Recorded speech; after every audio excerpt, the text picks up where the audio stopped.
Welcome everyone to the Plant Intelligence and the Gaian System panel discussion. Hope you're having an interesting event so far and making lots of spaciousness inside your body to fill yourselves up. We're still waiting on one speaker, so she may appear during the discussion, but we're going to just start anyway. So we're going to be discussing the intelligence of non-human species here, bacteria, fungi, plants, namely. And for the sake of the discussion, we'll have a running definition of Gaia referring to the collective consciousness of Earth, just as I am a collection of colonies inside me, but I call myself Rachel. So just for the sake of the discussion, that's what Gaia refers to. And we'll just start by going through the panel and each person introducing themselves and just sharing a little bit about their background of where they're coming from so you can have an understanding of where they're drawing their experience from. And just as a bit of an icebreaker, you can answer a question of which has been your most important plant teacher and why. But just keeping it short, like 5 minutes or so. And we'll start with Julian because he has a mic in his hand. I got 5 minutes to introduce myself. Well, 30 maximum. seconds. Max 5 minutes. All right, we'll do a minute 32. So I first started with plants in the late 90s, and flowers started to speak to me, and I thought that was a bit unusual. So I started researching how to make flower essences on the internet, and I reached out to people and figured out how to make flower essences and started to spend time with plants and sit in front of them and meditate with them and listen to them. And I started taking my own flower essences and they started to really affect me, and taking other people's flower essences, and I could feel them shifting things inside me and my mind states and emotions, and I realized that plants had an intelligence, that they had a spiritual effect, that they had a sort of a consciousness. And then in 1999, mid-1999, I was given DMT. I smoked DMT and I thought that was really interesting. Then I started taking massive doses of mushrooms in late 1999. And in the year 2000, I became unemployed in March 2000, and I took up a full-time position as a tryptamine activist. And I've been doing that ever since.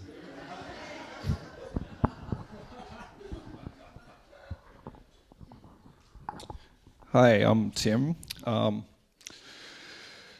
My background is with medicinal plants, particularly iboga and ayahuasca. I think I've been speaking to plants pretty much my whole life. I've always been really drawn to plants and sitting with them, and on some level feeling what they were about and what they wanted. I was going to say my most favorite plant of significance would be iboga, but I think maybe Calea zacachichi, the Mexican dream herb, because its ability to communicate through the dreamscape for me has been profound. And it has helped me to fine-tune my ability to communicate with other plants. Thanks. Thank you.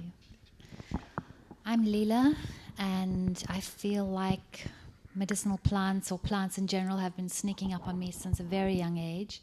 My brother went to South America when he was 18 and I was 8 in the mid-90s, and he was called, through days in the jungle. This shaman magnetized him to him and then trained him in ayahuasca. So he came back to our home when I was 8, and with tales of medicinal plants and shamans, and that planted a seed in me because we were always best friends despite the age difference.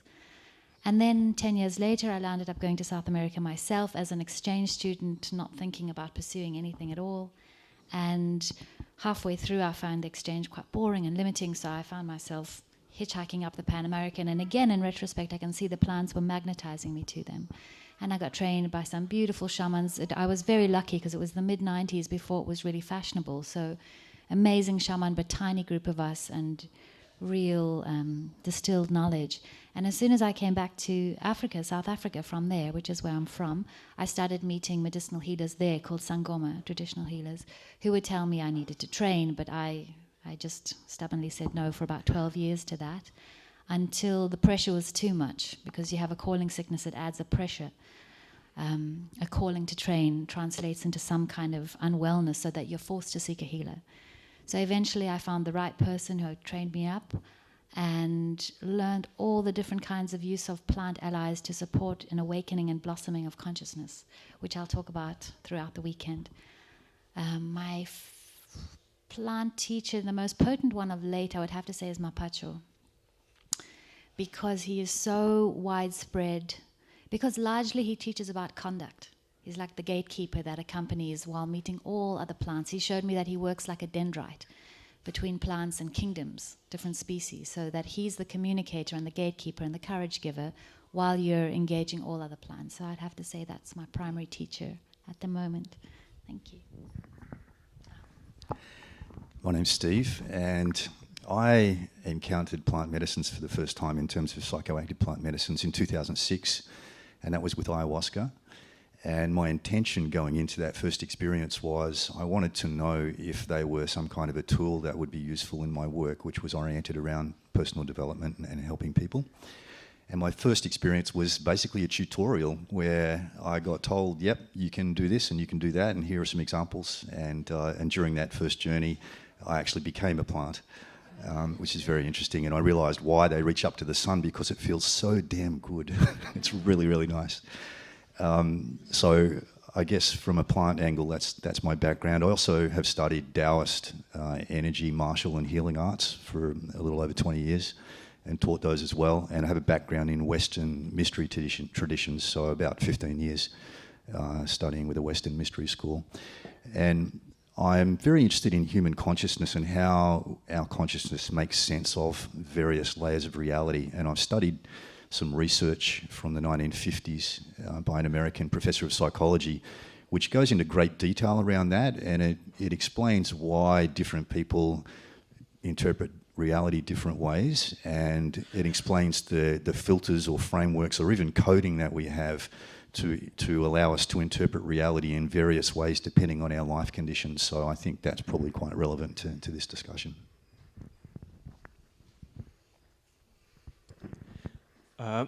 Hello, I'm James, and I am a city boy, still an urbanite, and was fascinated with the forest when I was a kid, but my introduction to plant work was actually through my rabid fascination with psychedelics and getting super fucking high, which ended up putting me in quite a troublesome place psychologically, emotionally, socially.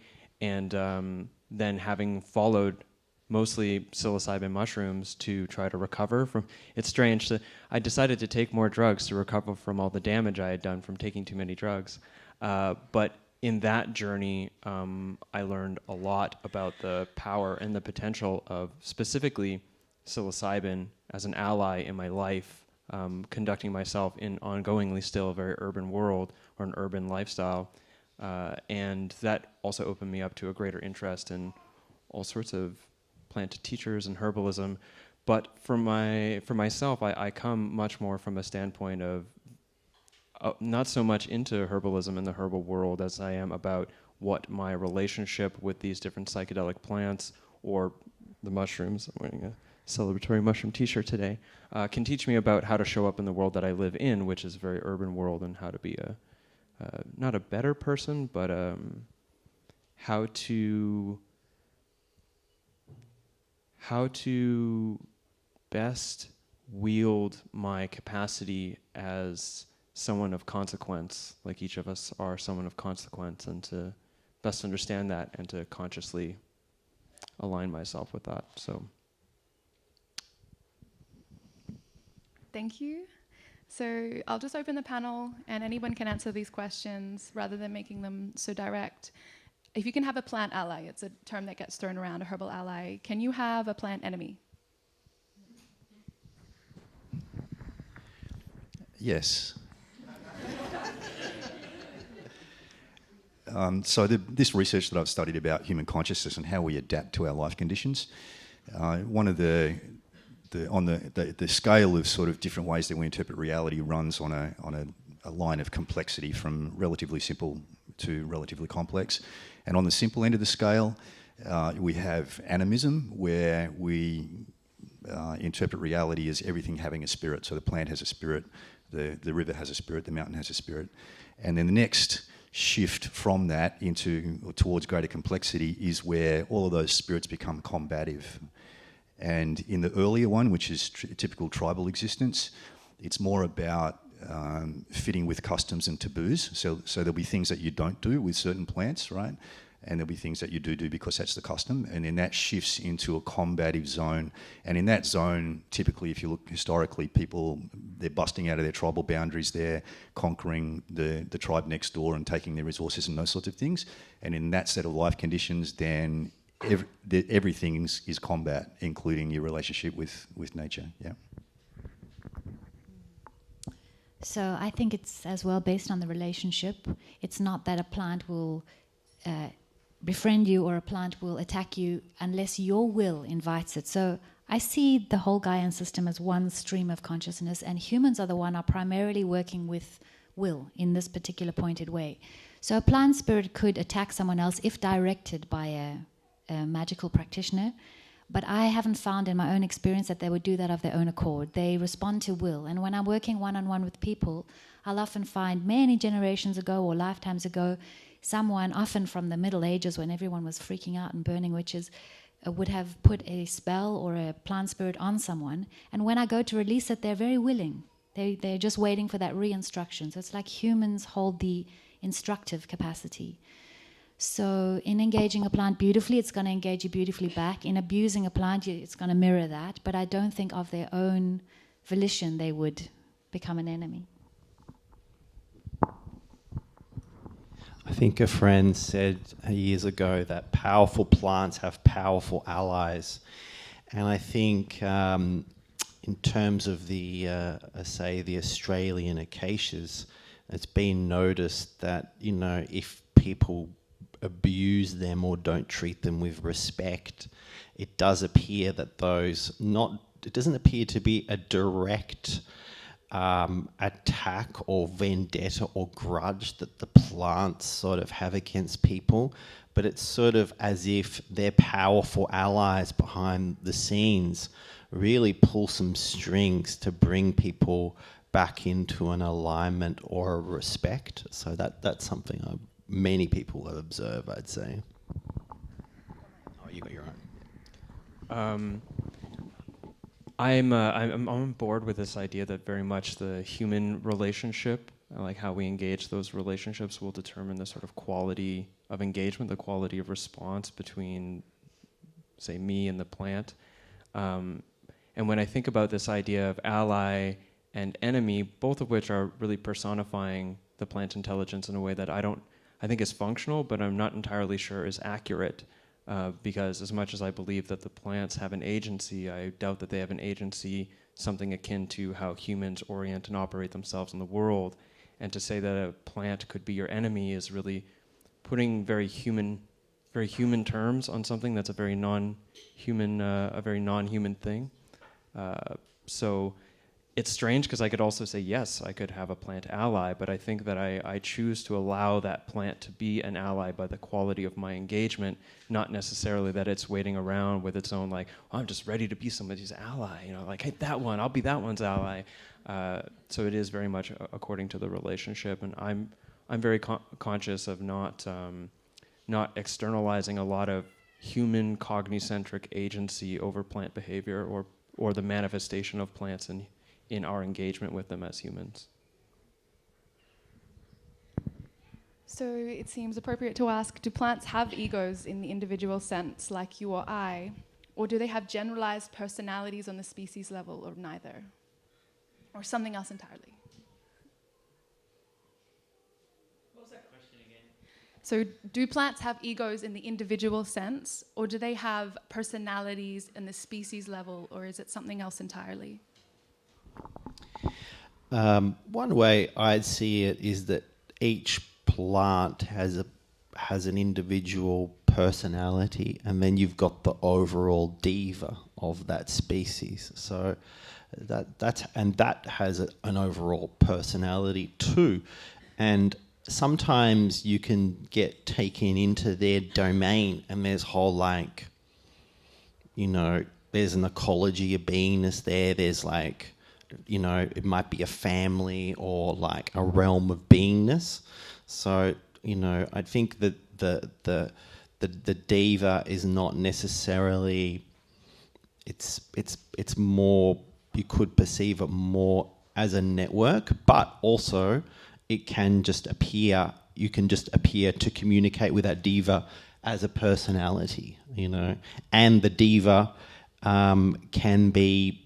You can just communicate with the individual plant that can be experienced as the diva as well. It's like sort of Russian dolls.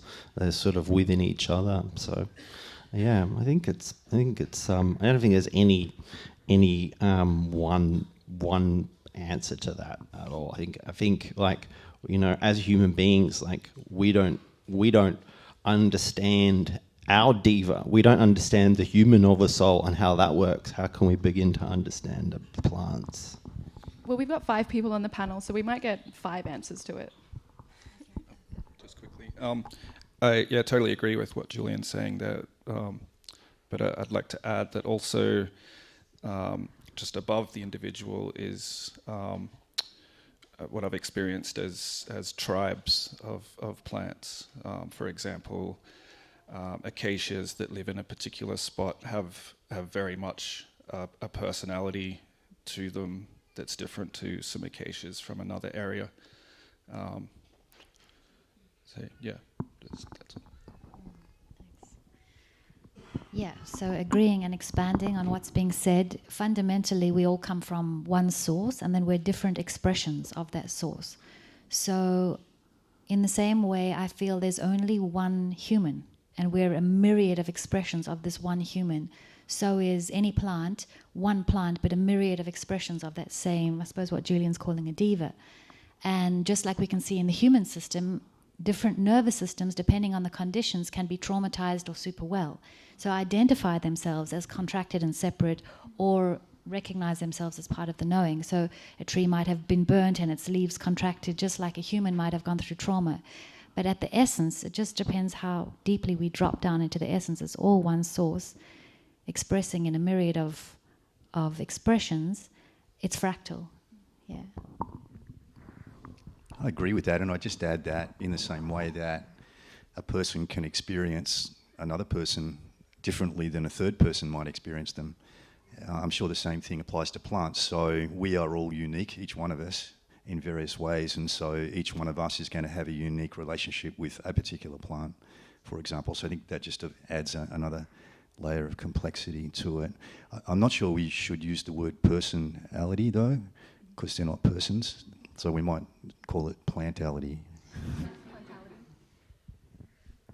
Yeah, I'm really on board with a lot of the things that were already said. I mean, not so sure about entity plant spaces or like connecting with oneness personally, but the idea that each plant has its own. It's interesting. I wanted to say this thing about personality as well, but the thing is like it seems so difficult and alien and foreign to try to describe a plant's reality, because we don't know what that plant's reality is. We only know how we experience ourselves in relationship to that plant, so how it manifests in human subjectivity. And we also really, we interact and we understand differences in individuals through our interaction with other humans. So it works great as maybe like a sort of like soft metaphor, like its personality. And in that sense, I agree about like the trauma and like the uniqueness of each individual plant or each individual, say, mushroom. And then inside of these things, I would like to look at things like we each have different cultures as well. So if I interact with somebody, I'm also interacting with their unique expression as an individual, but also the culture that they're a part of as well. So there could be something in there insofar as like the different strains and species of plants having a type of culture, not the best term, obviously, but then there could be like shared similarities among certain varieties of plants that live in certain areas, in the same way that there's shared similarities amongst people who have similar experiences because they grew up in similar areas, which we call culture, and then the symbolic representations of culture in art and other patrimony might be something akin to what manifests in the unique qualities of how we engage with plants. Thank you. If anyone's outside, there's still some space up the front if you want to weave your way through and get in a little closer. So as far as we know, plants don't speak English or any human language, even if we might interpret their communication through the language compartments of our own mind. How do we know, however, we do know, however, that plants are in constant dialogue with their environment and neighbors, which sometimes includes us. So how can we use discernment to differentiate our own voice from that of a plant or a fungus, or does it even matter? I would say learn to recognize your own voice so that you know what's what. And again, just going on the continuums of levels of consciousness and identification, if we're going to, and we do work in the realm of duality, it is good to know, it does matter, because then we know where to be grateful and where to go for certain medicine and consult. It's good to identify so we can pattern ourselves better. I once had this experience with this very unusual ayahuasca vine that I obtained in England. And the guy who had obtained it in a remote part of the Amazon was in jail for manufacturing LSD. But you needed to brew up like 200 grams dried for MAO inhibition, which is a lot of ayahuasca. And so this plant, it spoke to me in a male voice that I could hear very clearly. And at one point, and it's telling me things that I can hear. This voice had a very distinct personality, and it had a very distinct Spanish accent. And then it told me, sometimes it is very hard to speak English. So I don't know, that experience is unusual. First, that the ayahuasca might not have been Banisteriopsis carpi, might have been a different kind of vine, was male, and that it actually did appear to speak Spanish, and that I heard it speak. It wasn't often the way that the plants communicate with you is more in this telepathic sense, but I think it's different for everyone. I'd say that experience is quite unusual. With iboga, for example, I do hear the iboga speak to me as well, and it's very much a male voice. So, yeah, I think for plants to kind of speak any language they want, I don't think it's probably too hard for them. They just kind of go into our brains and press a few buttons and, put in the babelfish or whatever. So, yeah, I think when one takes a plant, even when just talking with a plant, not necessarily on a psychoactive, I think the plants can quite easily use our operating software to speak in our language. For example, the first time I took iboga, I was very much in the computer world then, and it spoke to me through emoticons. It showed me computer screens with little stories happening, and if I understood, it showed me smiley faces, and if I didn't, it showed me a little frowny face. So I think they can speak in whatever language is relevant to the person communicating with them. That's my take on that. There's a really old story, I think most of you have heard of it, about this guy who had God speaking to him through a bush that was on fire. And just continuing on from what Tim was saying about our own coding and how that impacts the way we communicate. I mentioned before about the animism version of human coding, where we sense that there's a spirit in things and those spirits can talk to us, and then that gets tweaked at the next change to allies and enemies. And then the next change after that is we always defer to a higher authority, and it's that particular mindset which arose with the agricultural revolution, and that goes back like 10, 12,000 years. And it's that particular mindset which authored our Old Testament of the Christian religious books. And in their version, Moses interacted with this bush, but it wasn't the bush talking, it was God talking through the bush. So that just gives an indication of how our own makeup, our own frameworks can impact how we experience things, perceive things. I kind of want to just like maybe piggyback off that a little bit, because I don't, like I had said before, that the plant intelligence or the fungi intelligence always, it's speaking through the manifestation of the alteration of consciousness within us as a consequence of consuming it or being close to it or whatever. And so it's always speaking in some sense through our own voice in some way or another. And I also believe like some plants speak a lot louder than others and tend to be able to like own an aspect of ourselves strong enough to feel like a totally separate part of us. Like I think mushrooms and ayahuasca speak a lot louder than basil oftentimes, at least in the form of like the linguistic narrative running through my head. But I also feel like we can develop relationships with plants in a way that we understand how they're speaking to us. But I think it's kind of impossible to separate what is the plant and what is us. And so we have to find ways to navigate what we believe to be the plant telling us things in ways that don't leave us overly attached to it being one way or another, that it was only just all in my own head, or it was only just the plant's like ultimate intelligence speaking directly to me. James, why do you say it's impossible?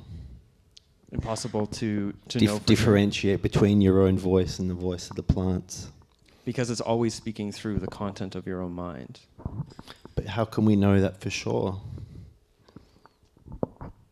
That is an excellent observation. And it's a meta-observation of what I just said, too, which is like you can't be sure. So in that sense, I can hold a consideration as well, simultaneously, that I don't really know. Maybe they can speak that way. Yeah. I see ambivalence as a skill. Yeah. I'll just chip in as well to like even out the female energy on the panel here. No offense, guys. But I feel really mindful of giving my sovereignty away to something else outside of me. So even if I say plants are communicating to me in voices, or that they have personalities or plantinalities, it feels like an aspect of myself, and all the plants talk to me in my voice, which is the most digestible way for me to receive information. And I don't ever experience plants as having their own separate voice to me. It's like plant meets Rachel. And like James says, some are better at working with the language compartments of our mind, and some are better at working with, like ginger is much better at talking to my stomach than ayahuasca is to talking to my mind, though ayahuasca is also really good at speaking to my digestive tract. So just my input here. If intelligence is the capacity to learn, to reason, and therefore understand, we know plants are capable of this. And when I say plants, I'm including fungi, plants and fungi. However, are some plants better at this than others?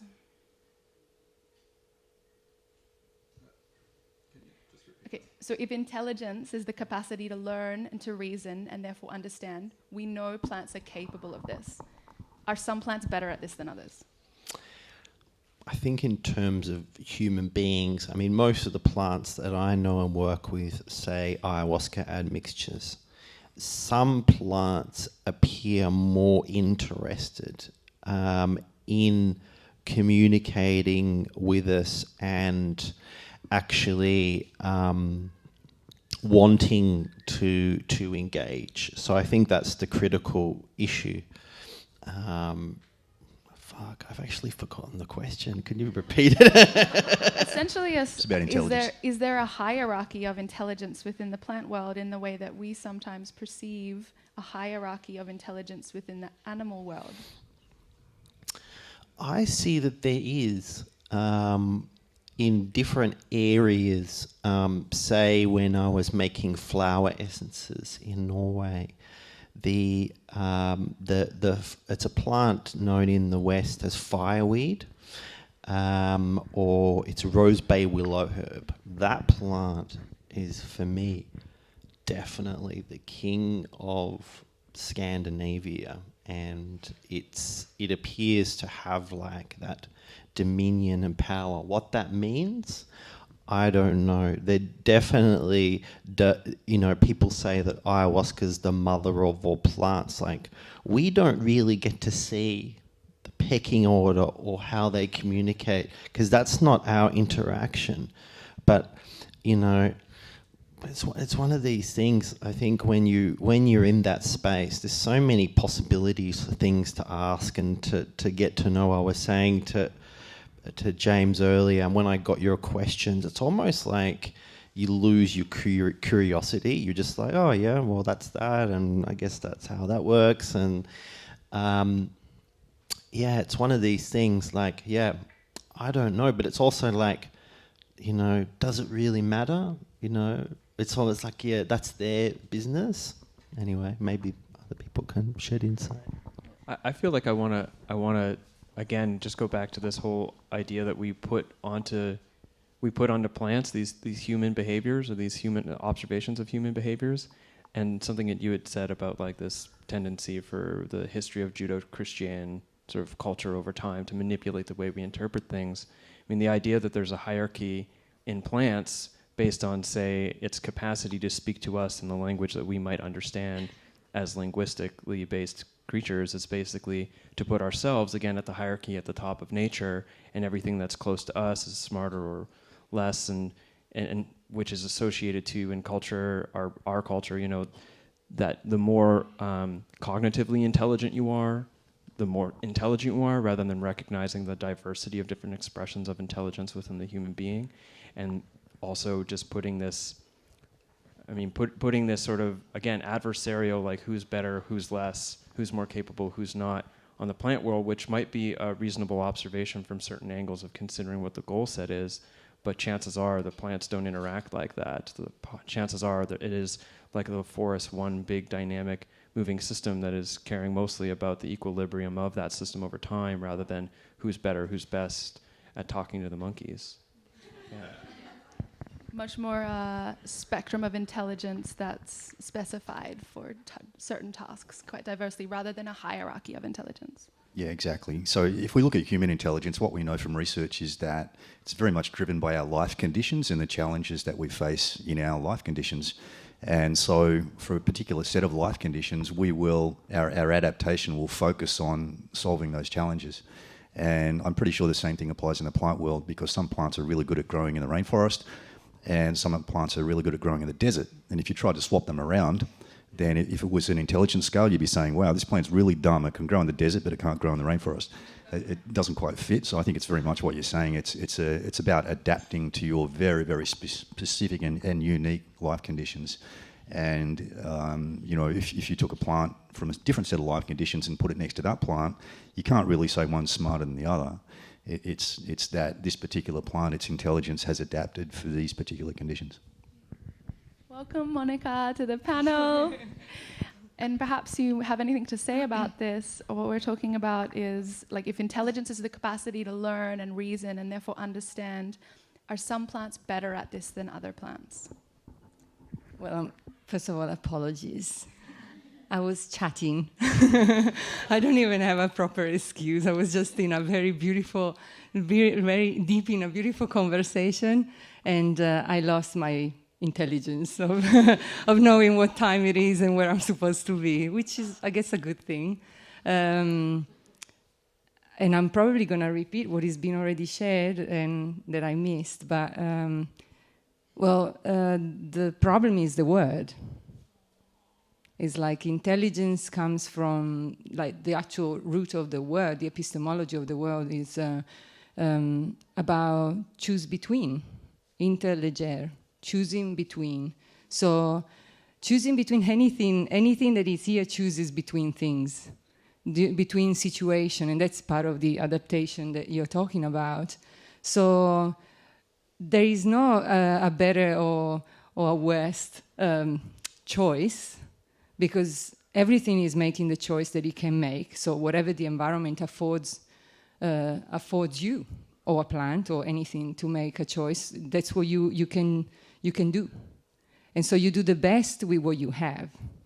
And so for us to then, and we do this even with the human itself, is like for us to decide whether one particular choice in a given situation is better or worse, than whether you would have done better or worse, it's kind of silly, because until you are in that situation, you can't tell.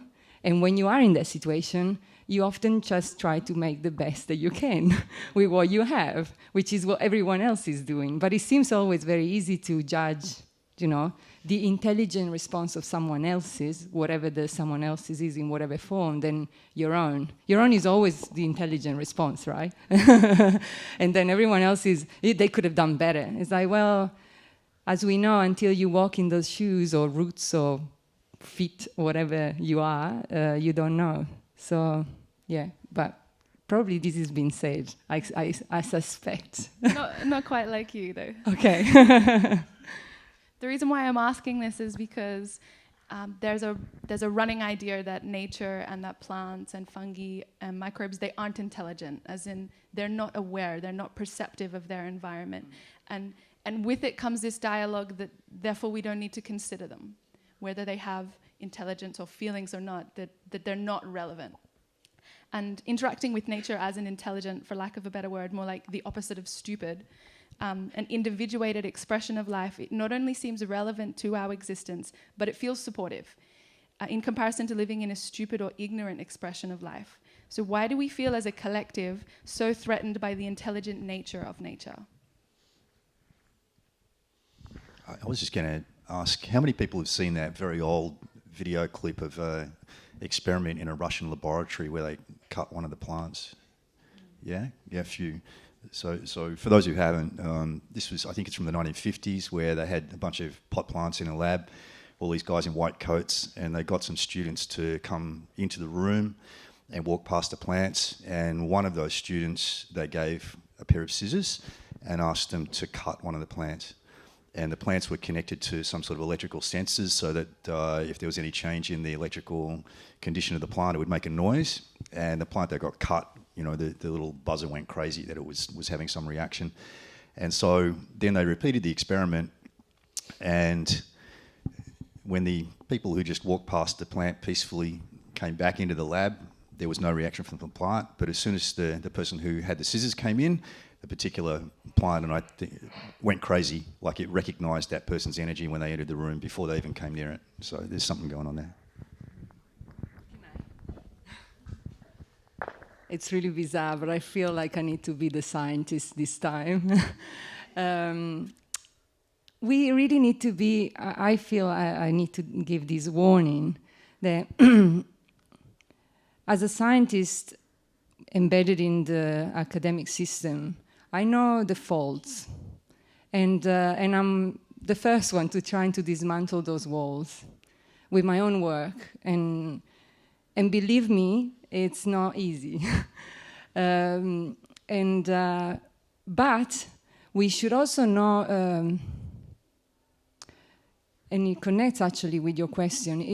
I think it's dangerous when we start again judging science, but not with a proper understanding of what the science is doing. Because, for example, the experiment that you just described is not science.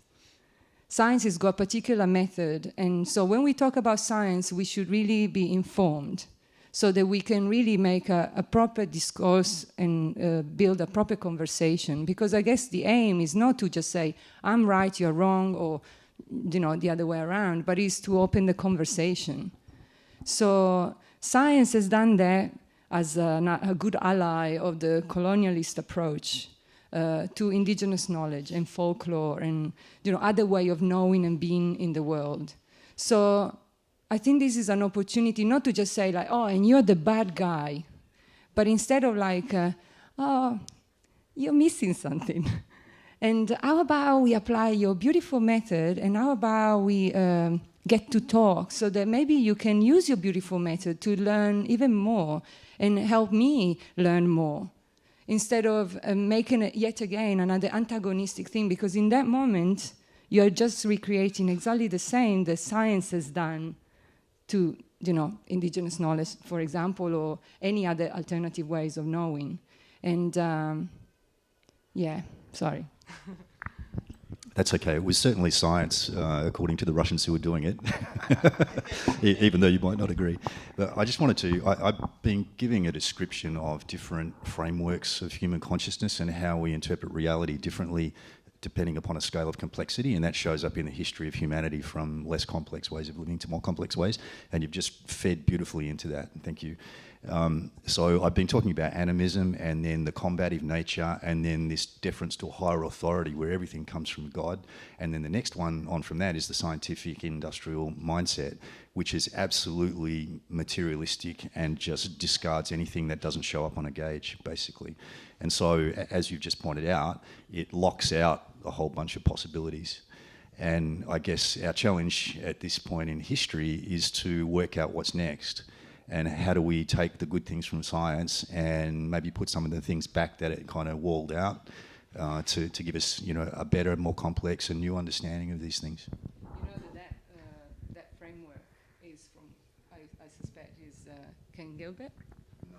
But there are similar frameworks being proposed many times, and you also know that, and you know that there are other steps already on that pyramid. Yeah.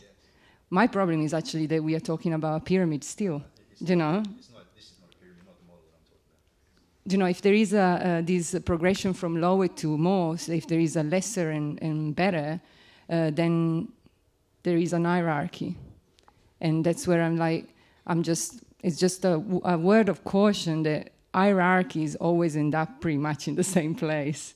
And that's the change of mind that I think is required is getting out of that mindset so that there is no hierarchy, but is a circle, not a pyramid. But it sounds interesting as well that it would be, and I'm not particularly a feminist, but it would be interesting to notice that is a woman and a man talking. Yeah. It's very true. And Ken Wilber, whom you mentioned, has been widely criticised for being too masculine in his structures, but the research I'm talking about is not his. In fact, Ken Wilber is not a scientist. He's a philosopher. The research that I'm talking about was done by an American professor of psychology back in the 1950s, 9 years field work, and then around about 20 years data analysis with a team of people. Yeah, and one of the things, again, which is relevant to what you said, is that we've just been living for 300 plus years through a masculine-oriented era, which is the scientific industrial era. And these different shifts in consciousness I'm talking about, they alternate between feminine, masculine. And so we're going from the masculine back into the feminine again, and that's why we feel so strongly drawn to point out that all these models and structures we've been using, they're too masculine, because we're moving back into the feminine influence again. Back into forward. That's not a hierarchy, is it? and in terms of hierarchies, if there is a back, there is a forward. In terms of hierarchies, what we've had is 300 plus years of masculine hierarchies, right? But there are feminine hierarchies too, and the masculine hierarchies tend to be dominant, and the feminine hierarchies tend to be nurturing.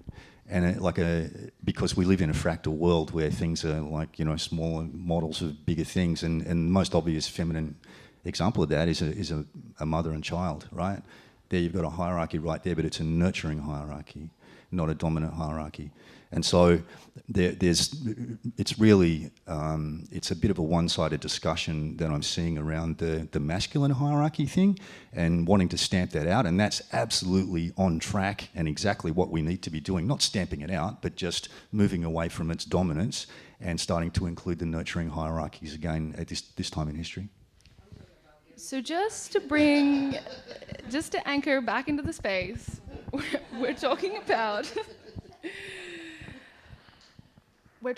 why we as a collective are so threatened by the intelligent nature of nature, because it seems to be that we've had a history of time where we've declared nature dead to perform autopsy on it, and that's changing. But there's still a massive resistance to acknowledging the intelligence of nature. Can I just have a response? So we're evolving from this paradigm. It's going back to your question. Why we're coming from this paradigm where it's dividing everything into dualism and units, and what that does is it cultivates fear. Because if I'm here, then you're there, then I don't know you. So that fear and disconnect comes from unfamiliarity. It's just from unfamiliarity. Wherever there's anonymity, it's easy to attack. So nature, in an organic way, doesn't actually do that. It doesn't make units in that same way. It distributes. And I would define intelligence differently. It's quite a cerebral interpretation to say, whatever that interpretation was, to learn, understand, and apply. For me, it's to have the capacity to know, and then let that knowing come alive in your expression. And nature does that in a myriad of ways. So different plants will have different gifts, in the same way that a Down syndrome person might not be optimal for leading a company, but they're very kind. Or an autistic person might be immaculate with art, but can't do another job. Or you might be highly cerebrally intelligent, but you're not gymnastic enough to climb up and get the wild honey. So there's a reason why this one being allocates its intelligence in different ways. And imagine the effect on our economy if we started recognizing intelligence in plants and nature around us. I think it's a big part of what's going on there. We feel very threatened by any competition, and if we start seeing intelligence around us, we may start seeing it as competition. Yeah.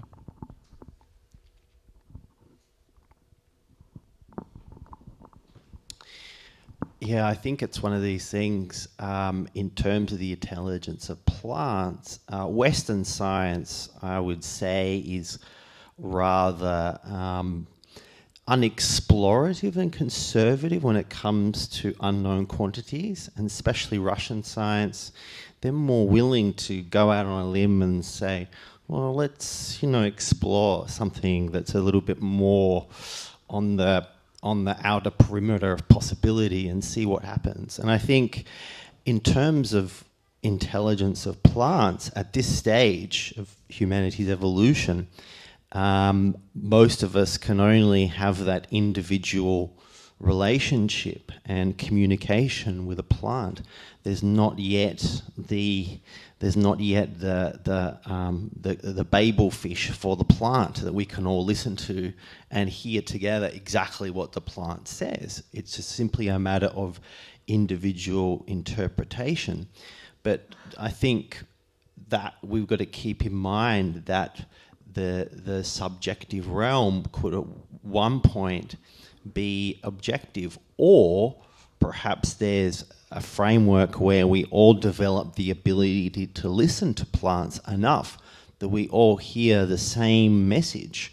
I mean, in the flower essence world, you'll come across, for example, different flowers in different flower essences range will do different things, because it's just some person has interpreted the meaning of those flowers. So we're still in the realm of the subjective. I personally think that probably we need to evolve our science more so that we can get the Babel fish for the plants and develop our internal abilities to actually listen to plants. If people would actually, for example, stop meditating, like Tim Ferriss, 20 minutes every morning, but, sit in front of a plant for 20 minutes every morning and talk to the plant, I think they get a lot further than they would meditating. They'd learn a lot more, and they'd actually, within a probably surprising short amount of time, find they're able to communicate with all plants. You got your own.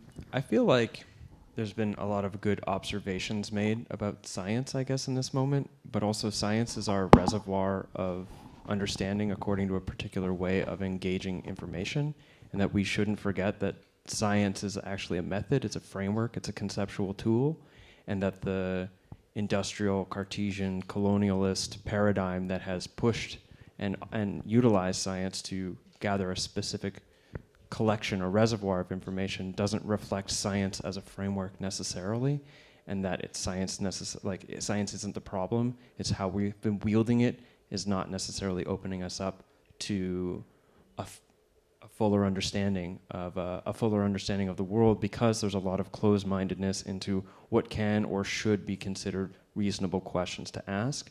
And although those criticisms, I think, remain healthy and skepticism remains healthy to have, there's definitely some problems in the type of scientism or the type of skepticism that can be present to ideas that are alternative to what has already been discovered by this particular paradigm using science to reinforce itself and to discover things. That said, I don't think it's actually unreasonable to be afraid of nature, just like it's not unreasonable to be afraid of the ocean. I mean, say any one of you, maybe, I don't know, you're Australians, maybe all of you could just go off into the bush and be there for like 6 months and be like, it's all right. But like, nature is beautiful and it's majestic, and it also just eats you. You could be out there for a couple of days, you're not going to find water, you stub your toe, you get a cut, you're dead from an infection. Like, nature is a very powerful, incredibly powerful thing that we can have beautiful relationship to. And we have a long history of, I don't know, this is really complicated, and I don't want to make authoritative statements because it's such a complex topic, but we very much have found our power as a species in our domination of things. And to recognize that there might be something more powerful than our domination is very threatening. And understandably, we should be, from that perspective, we should be afraid of nature because it is way more powerful than we are, as we're about to find out over the next 20 years, and as we're all finding out right now, that it's much more powerful than our domination, which looks like the modern industrial, technocratic, militaristic societies. See, I just went off. I didn't even have a point. I'll just leave it there. Yeah. That's true enough, I think, but where's that fear gotten us at this point? Yeah, let me comment on that. And that said, I'm giving a reason to it, but it's not going to serve us in the long run if we stay there. Just like it does serve us to, like, I have a fear, that if I put my hand in the fire to be burned. That's a good, reasonable fear. Like, absolutely, don't put your fucking hand in the fire. But it's like, it's not going to serve me if I let that fear make it so that I never try to understand how to work with fire, so that there's a mutual service, that I give the fire its life and invigorate its life, and it helps me do what I need to do to continue my life, which is, like, I guess that sort of classic, like, lean into your fears if you want to move into growth kind of thing. I would recognize that as knowledge rather than fear, personally. So it feels like we keep coming up against this theme of the self and the non-self, separatist and collective, and the way that these two ideas are interacting. So I'm going to read this quote from Joanna Macy from her book, Greening the Self. "The crisis that threatens our planet, whether seen in its military, ecological, or social aspect, derives from a dysfunctional and pathological notion of the self. It derives from a mistake about our place in the order of things. It is the delusion that the self is so separate and fragile that we must delineate and define its boundaries, that it is so small and so needy that we must endlessly acquire and endlessly consume, and that as individuals, corporations, nation states, or as a species, we can be immune to what we do to the other beings. My question here is our assault on nature self-sabotage based on a wrongly defined self?" I would say yes, and I love that she used the word immune there, because my understanding is that humans, as above, so below. So humans, when operating in our full optimal functioning, we would be like microbes on the level of the soil, just like there's microbial colonies on the level of the gut. So that is where the immune system functions. So when we're truly playing our role, we are the immune system of the planet. Now, in our self-forgetting and forgetting who we are, that's a big unwellness. So in order to remedy that unwellness, we'll end up attacking that self-forgetting, which is now an autoimmune disease. So as we're seeing it in the macrocosm, we're also seeing it in the microcosm, and there's Epstein-Barr, Hashimoto's, everything that's going on is a self-attacking, which is happening in the psyche as well as in the gut and the cells, because it's a desperate way of trying to remedy an unwellness, but it's like a cat chasing its tail, because the self-remembering is the remedy, and we're attacking that we're attacking that self-forgetting. So it's an autoimmune system gone awry. And that's a natural dynamic that occurs when we move from an individually oriented era to a communal era. And when we move from a communal era to an individually oriented era, like, for example, agricultural to scientific industrial, it's exactly the opposite. We say, this community is suffocating, you know, I want to be an individual, I want freedom, I'm sick of complying and conforming, yeah? So it's absolutely a natural dynamic that we get when we're shifting a paradigm. I think I just generally want to agree with Joanna Macy in that Greening of the Self essay.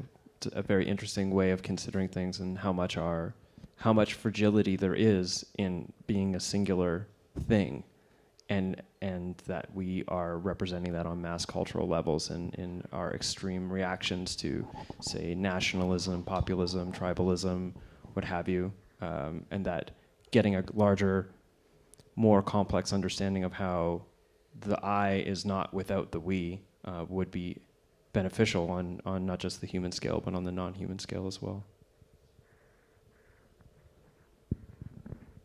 Well, I have to echo Lila's point, and and maybe I should add the fact that we are even having a conversation about the self in itself.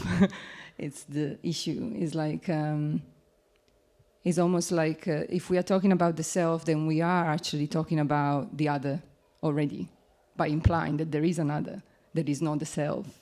And that is literally, that is the paradox, because it's like, but I know that you're there and I'm here, so how can we not talk about that way? And it's the paradox that I think, in a way, what you were saying before of leaning into, you know, the fear, but this is like lean into the self, which is actually not just this, but is all of it. And I know that many of you have had this experience, like in a very embodied way, through all sorts of practices. And the trick now, I guess, for many of us is to actually ground those practices in this reality and bring it to everything that you do. And I'm saying this with a very guilty feeling because I just failed so badly in the last few days. I was very challenged at work with another self. And it's difficult. It's like this was a very aggressive part of me over there. That's how I perceived it. And every time that I try to see it and remind myself, like, it's just you playing, then I couldn't help it. I had to attack back. And then the attack will return, and then I attack, and, you know, and this is the game that we play all the time. And of course, in the bigger picture is that game of like autoimmune response that attacks itself and it doesn't realize what it's doing.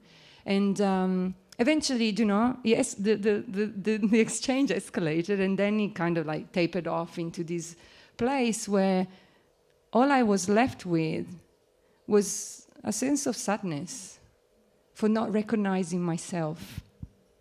Or I should say better, for not recognizing that there was no one there. And this little game of mine, as played, was just like, and what was that? Some noise in the background doing this thing. But it caused a lot of... what it created was not something beautiful. And I guess beauty to me is a very good entry point to finding the self, but with the big S, the self that doesn't exist, the self that is the whole and the individualized parts at the same time, which is the paradox. So, yeah, my blah blah. So if the world is all that man has constructed and the earth is everything that exists outside of man's construction, how can we integrate the world and the earth so that we can stop killing ourselves for fear of dying?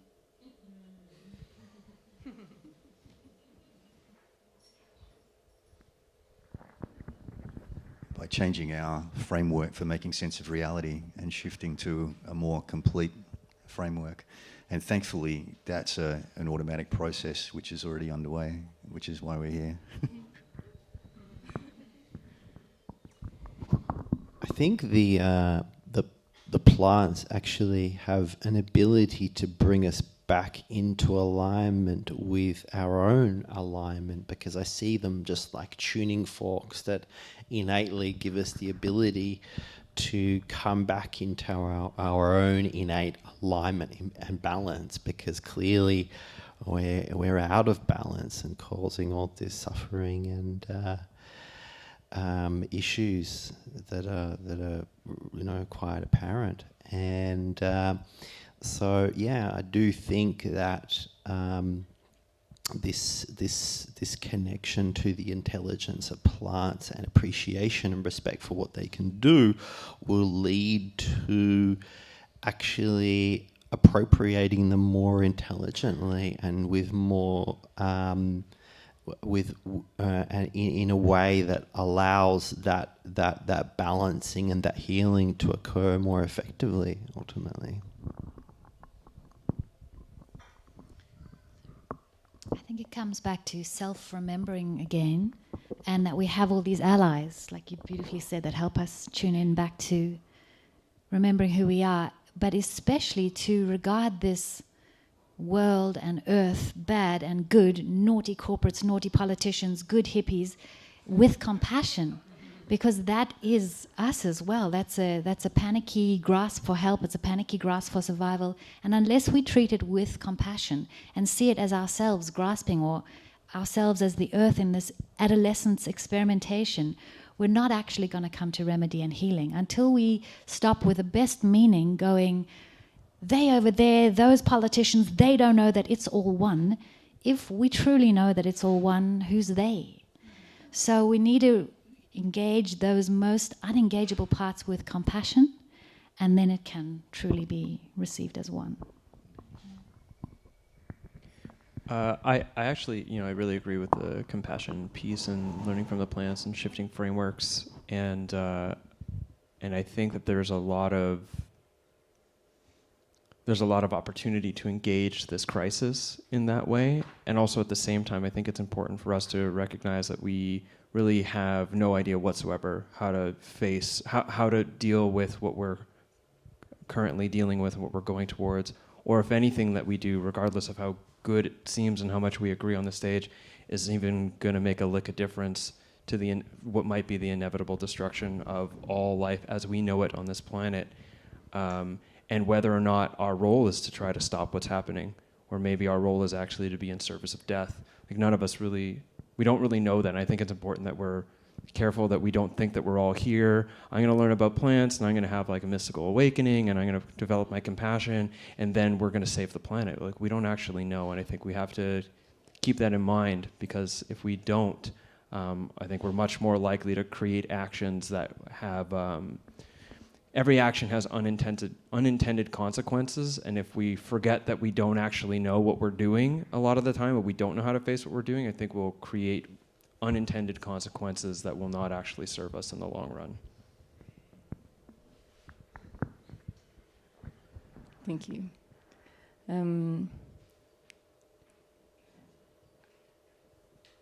I'm probably interpreting, but for me, the arrival of compassion is not something that like, oh, now I'm going to be compassionate.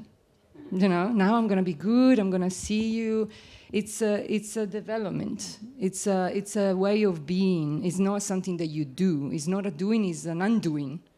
And so compassion arises when you are not doing the other. You're not judging what the other is, and you're allowing the space to do whatever it needs to do. And so in that sense, I think that when action arises from that space, it's just the perfect action. Whether it's carrying over with a death, or whether it's carrying over the salvation of the whatever, that action is almost like that is the intelligence of the whole that knows exactly where it's going. And so while we really don't know where we're going or even who we are, but we can trust that the part of us that does know, because we belong to that, we are there. That trust brings exactly the action that is required. So it's almost like you don't need to know what you have to do, because we are so obsessed with, like, I want to know, well, at least I should talk for myself. I want to know what the purpose of my life is. Why did I come here? and then you try all sorts of things to work it out. And then, what I experienced in my life up to this point has been a lot of breaking down more than working anything out. Breaking down all of the ideas that I thought I was, or I thought I should be looking into to become something. And the more I break down, the more compassion arrives in the most unexpected moments, in the most unexpected places. And also when I fail, compassion arrives, because it's like, that was an opportunity where you could have put a little bit more kindness, a little bit more care, despite what it felt like, and despite the fact that it wasn't comfortable. And because, of course, it's always very easy, and it's beautiful, and thanks God we have this opportunity to come together and be like, oh, it's all beautiful and peace and love, and we are all one, and all of this. And it's great because it gives that, buffer, I think. But again, I think the real interaction with the person at the post office that doesn't want to, do the little thing just at the last minute, and it is an important thing to you, and they're like, no, I'm closing. That moment when you don't lose yourself, or actually I should say, when you do lose yourself, but in the best possible way. So like, okay, so obviously this letter doesn't need to go. It will go tomorrow. We're gonna to trust that everything is just moving exactly as it needs to be. And in the bigger picture, that's also the case, because then you can. I think that is the only time when you can bring action that is, I would define it as beautiful, in the sense that it knows it's just so the perfection of it in whatever it is that is bringing, and sometimes we don't even realize the beauty of it until much later. And how many times you've been in a situation, I've been plenty of times, where it's like, oh my God, that was terrible, like blah, blah, blah, that was the worst thing in my life. And then I come back, like even sometimes 10 years later, and I'm like, wow, that moment, that one event that just felt total distraction was actually what I needed to change my life and come a little closer to who I am, which is nothing. I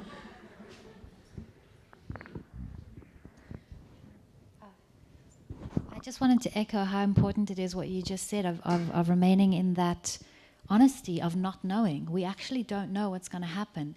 And to be humble enough and open enough and broken open enough to just be in that truth, if we're going to be midwives to ourselves and to the situation, that's what's going to keep us awake. We don't know, and that's very important. Yeah, just to add to that too, about this like kind of resting in the unknown or in the uncertainty and the perfection of things, that being in that state of recognizing the perfection of this larger thing over time can really bring about, would you say, beautiful action or something like this? That perfection isn't the it's all good, unless it's like, I don't know, basic goodness sort of Buddhist thing, but like that perfection also includes everything working out the exact opposite of the way that you wanted, and all the grief and the pain and the suffering and the sorrow and the death and the disappointment, and all of that is all a part of it too. And if that's not a part of the way that you're engaging the understanding of the perfection, then you're not going to create beautiful action. You're going to create action which is ultimately out of spiritual bypassing and selfishness. So this brings us to our last question, which I feel like we've touched on a sense of a collective knowing, and Julian also mentioned an imbalance that the plants might bring us back into balance. So what I'm wondering is, does Gaia make mistakes? Gaia, like the collective consciousness of Earth. Well, as above, so below. Sorry. So a mistake is an adjective. It's a choice in how to perceive something. But just like we see ourselves fumbling through, experimenting, gaining skill, knowledge, intelligence, and then moving to the next octave, we're just fractally mirroring what's going on. So I'd have to say yes.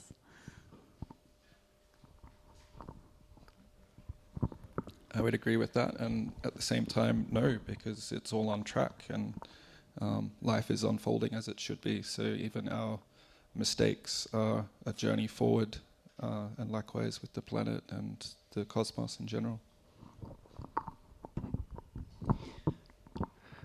Well, I don't think there's any mistakes. You're really just learning, then you have to deal with your mistakes. And in terms of Gaia, we're dealing with a lifespan of some billions of years here. So we don't know how old, how many, when's the sun going to explode? Is it some 5 billion years from now? What's planet Earth going to be like in 3 billion years? What's going to be happening then? So we're dealing with extraordinarily long life cycle. So no, I don't think that Gaia make mistakes. I think that the Gaia is learning. One guy told me he had an experience in Iboga, and the Iboga was talking about the Gaia as a planet, and that Gaia as a planet had never been a planet before. That in the early stages of being a planet, normally the planet's the first time, they make mistakes and they get things wrong. They don't swivel in the right way. They don't pivot in this particular manner to align with this or that, and they fail. And my friend was told that Gaia made it through the birth process and successfully when most planets don't. So who knows what's going to happen with Gaia? But yeah, Gaia is intelligent, and Gaia knows what it's doing for sure. Gaia's like a planet school dropout. Definitely not a dropout. I think playfully I like this idea because it's at first we had the dinosaurs came, and then the meteor came and shot all the dinosaurs to existence, and Gaia's like, oh man, okay, I need to make something a little bit more resilient. Eventually, it's all these extinctions, wow, I really need to make something that's intelligent enough to prevent these issues from happening. And now it's just shit, I made something that's so intelligent, it's just it's all high on itself and thinks maybe I have to get rid of this one too. Yeah. Actually, that reminds me of the Popol Vuh from the Mayan. And the story, if I remember correctly, goes that, the gods decided to make the human, and they play with different materials, right? So the first made it with, some mud, and then they made it with wood, and all of they had all these trial runs, and they always this one, as soon as it rains, it just becomes into a puddle, and as soon as there's a bit of fire, it just catches fire and it goes, and so then eventually they made it, I don't know, this, and they realized that actually they did such an amazing job, almost too good of a job. So they thought, these don't need us anymore. So let's blind them so that at least they won't be able to see enough to recognize who made them. And this is, in a way, I think it's a beautiful creation story, and it echoes in many traditions, I'm sure. And it's this idea that I use for myself when I forget, that is I'm dirt walking. That's it. So there is no Gaia or me either. There is dirt walking if I'm looking at it from this perspective, and some of the dirt is actually photosynthesizing. How amazing that the same dirt could do so many different things and then just undo itself. And does it matter what it becomes next? When you put your scraps in the compost, do you oh no, I'm sorry, I hope you return as a banana again? You don't. You're just cool. And then when you get really juicy, I'm going to put you in the veggie patch, and from there you become a cauliflower. So again, it's the relative idea of the importance, or the right and wrong, the mistake or no mistake. It's it's just a nice game. And we are here to play it too. And when you play a game, you don't really know either whether you're going to win or not. But if you're actually really playing a game with the spirit of playing a game, you don't play a game because you're going to win. You play the game because it's fun to play it. Once you win, it's almost like, oh, now the game is over. You know? Exactly. So let's play. I like winning games. Just saying.